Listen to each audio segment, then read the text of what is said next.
नमस्कार दोस्तों, मैं लक्ष्मीना लक्ष्मी लोकगीत चैनल में आप सभी का दिल से स्वागत करती हूँ। सुजीता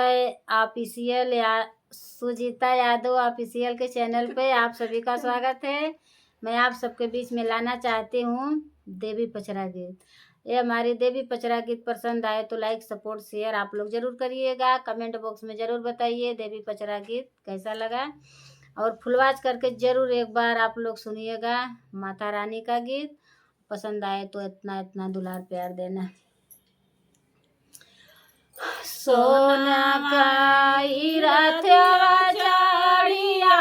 मैं दुर्गा मैया हो या सनावा ले लेना, ओही बजा जावा के दुकानिया हो या सनावा मांगना, ओही सोना ओही बजा जावा के दुकानिया हो या सनावा मांगना, सोनावा के रात चारिया मैं दुर्गा मैया हो या सनावा मांगना, ओही बाजा जवा के दुकानिया हो या सनावा मारना, पहिले जयावा तू मैया पचुनारी पहिरावती हो बिकाई गई लेना, मैया लाली सब चुनारिया हो बिकाई गई लेना, मैया लाली सब चुनरिया हो बिकाई गई लेना, सोनावा के रथ चढ़िया काली मैया हो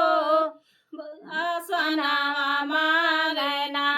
वही सोनारा के दुकानिया हो या सनावा मांगना, ओही सोनारा के दुकानिया हो या सनावा मारना, पहिले जयवा तू मैया नाथया पहिरावती हो बिकाई गई लेना, मैया सोनावा का टिकाउआ हो बिकाई गई लेना, मैया सोनावा के नथियावा हो बिकाई गई लेना, सोनावा के रात चढ़िया शीतला मैया हो या सोनावा के रात चढ़िया शीतला मैया हो या सनावा मांगना, ओही मालिया के दुआरामा हो या सनावा मारना,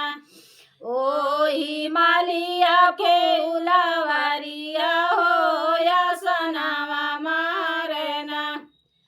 पहिले जयवा तू मैया हरवा पहिरावती हो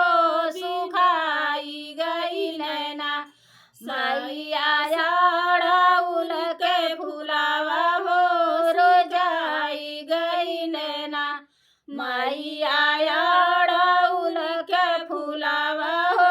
झुराई गई लेना, सोनावा के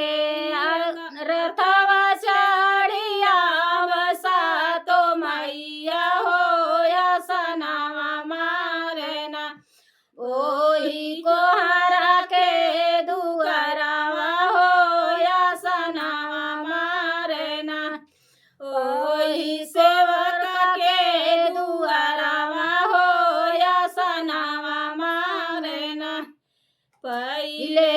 जयवा तो मैया पचरा सोवती हो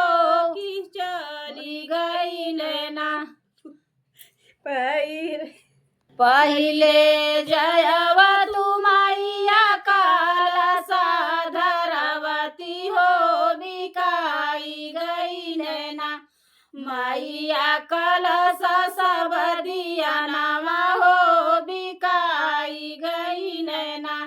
मैया कलश सब दिया